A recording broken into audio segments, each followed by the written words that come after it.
हर हर महादेव। मेरे चैनल पर आप लोग का स्वागत है।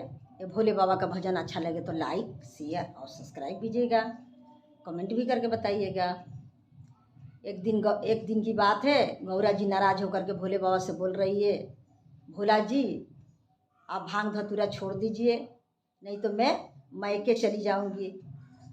तो उसी पर भोले बाबा बोल रहे हैं भोला गौरा माता से, भांग भांग धतूर नहीं छूटी, भांग धतूर नहीं छूटी, भले गौरा जैबू तुरूठी। भांग धतूर नहीं छूटी, भले गौरा जैबू तुरूठी।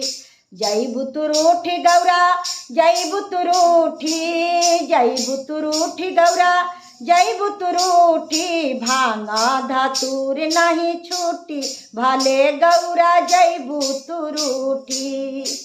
मेवा मिठाई मोरा मनहु न भावे, मनहु न भावे हो मनहु न भावे। मेवा मिठाई मोरा मनहु न भावे, मनहु न भावे हो मनहु न भावे। गाजा गाजा पियल नहीं छूटी, भले गौरा जैबू तुरूठी। गाजा पियल नहीं छूटी, भले गौरा जैबू तुरूठी।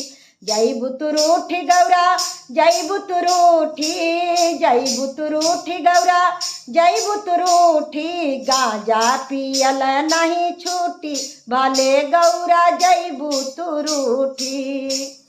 कोठाया मारी मोरा मनहु न भावे, कोठाया तारी मोरा मनहु न भावे, मनहु न भावे हो मनहु न भावे।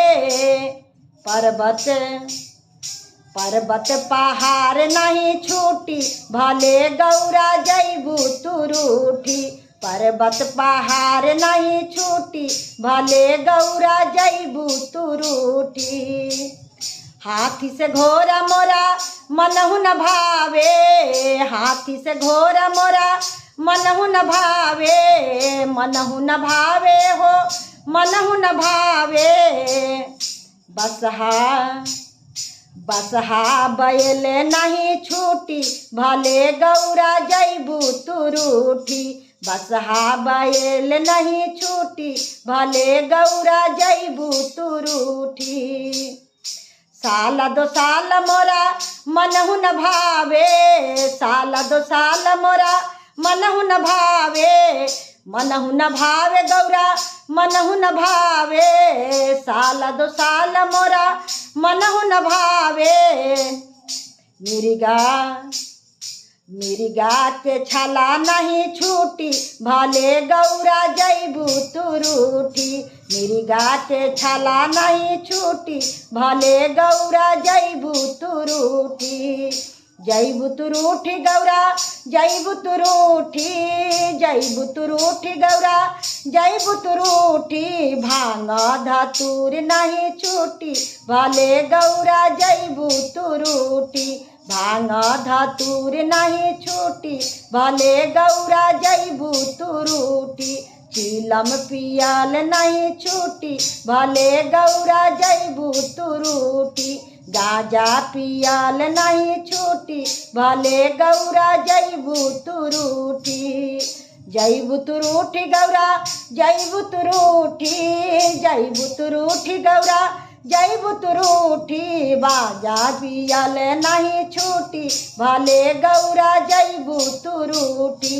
गाजा पियल नहीं छूटी, भले गौरा जैबू तुरूठी। गाजा पियल नहीं छूटी, भले गौरा जैबू